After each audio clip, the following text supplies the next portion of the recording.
الشهيد الشيشاني الذي جلس مع نيلسون إذا تذكره حين كانوا يريدون أن يقوموا بمفاوضات في ذلك الوقت، يعني حين جاء وجد الرئيس الروسي يجلس في طاولة فقال له اجلس بجانبي، فأبى الرئيس المسلم أن يقعد بجانبه، قال أنا جئت إليك مفاوضا. طبعا هذه واحدة من أعلى درجات العزة والكرامة التي رأيتها في هذا القرن الذي مضى.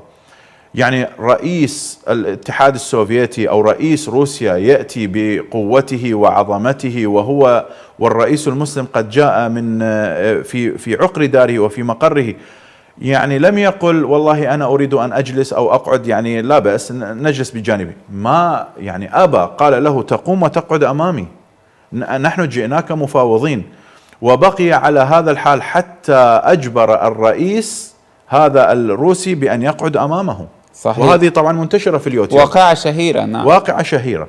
هذا الذي المسلمون الذين يتعلمون هذا من أين؟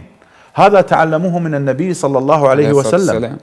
الرسول صلى الله عليه وسلم في بداية الدعوة حين جاء الكفار إلى عمه وطلبوا منه كثير من الأشياء، النبي صلى الله عليه وسلم عرضت عليه مسائل كثيرة، عرضت عليه النساء والأموال كما تعرفون، لكن انظر المبدأ وانظر إلى الثبات على المبدأ وانظر إلى موضوع العزة. يعني عرضت عليه، قالوا لو شئت أن نسيدك سيدناك علينا، لو شئت أن تكون غنيا جعلناك أغنانا. صحيح. لو شئت أن نزوجك خيرة نساء لزوجناك. يعني ربما لو كان شخص في هذا العصر لقال طيب أنا يعني الحرب خدعة، دعني الآن أتسيد عليهم وأغيرهم قليلا فقليلا.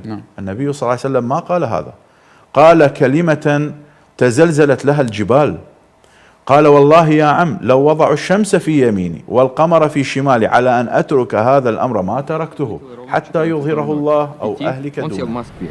Гиндарбиев опоздал на встречу с Ельциным на 2 часа. По протоколу во главе стола должен был сидеть президент. По правую руку российская делегация, по левую чеченская. Гиндарбиев недоволен. Его первая реакция не предвещала ничего хорошего. Ну такого не бывает. Ну такого, если не бывает, то встреча не состоится. Не шучу, я потому что я приехал на встречу с президентом, а не на комиссию. Вы поняли? Ельцин вышел через несколько минут. Никаких рукопожатий. Он занимает отведенное по протоколу место. Гиндарбиев желает также сесть во главу стола напротив, тем самым придавая встрече межгосударственный статус. Главу чеченской делегации останавливает сам президент. Переговоры могут сорваться в любую секунду. Вот давайте поговорим. Я приехал с вами решать вопрос. Я согласен с вами решать. Мы не равны с вами. Мы не равны с вами. Если даже вы не равны, мы должны это решить. Вот, потому мы что не равны это с может вами. решить этот вопрос. Садитесь. Садитесь. Садитесь. Борис Николаевич, я таким тоном не сяду. Садитесь. Я не сяду. Нормальный тон. Давайте мы поговорим один на один. Нет, один на один мы не поговорим. Если тогда я вообще буду. Садитесь, пожалуйста. Я не сяду. Вы можете меня советовать. То лучше бывать. Все. Я не терплю таких разговоров. Если это присуще для российского руководства, тогда это другой вопрос. Для меня это не присуще.